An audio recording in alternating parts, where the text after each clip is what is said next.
ক্ষমতাও নেই। আর মেন কথা হচ্ছে যে এখন তো রেট বেশি, নারকেলের দাম যেরকম রেট বেশি, দেখা গেল যে এখন বেশি গেলে হয়তো একটু বেশি বেশি পারে, হয়। কারণ ও যদি ওগুলা যদি অরিজিনাল তেলই তো বেশি হুম বিরামকে বিরাম হুম কোয়ালিটি দেই।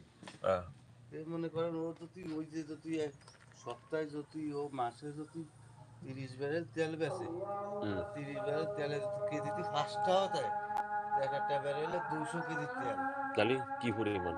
তো বেকার দিয়ে লাগে। সেটাই তো, বড় গে হিসেবে লাগেন 2টা 3টা। হুম।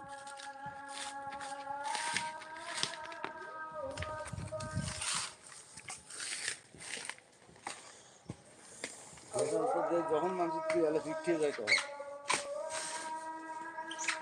দেখ অনেক সময় ভালো তেল বেশি, হুম হুম হুম এত তেল বেশিছে, এত তেল বেশিছে মানে কি দেখা গেল 10 দিনের মধ্যে 2-3 গ্রাম দিছে, ওটা ধরার যোগ্যতা কেন নেই, সেটাই যে একটা বাধা ছিল।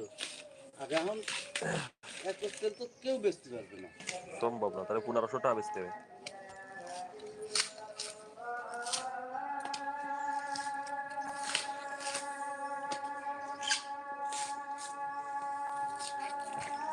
ব্যাগ দিতে হয়, বেশি মাস গেলে টাকা দিতে হয়, ফাটাতে গেলে টাকা খরচ হয়।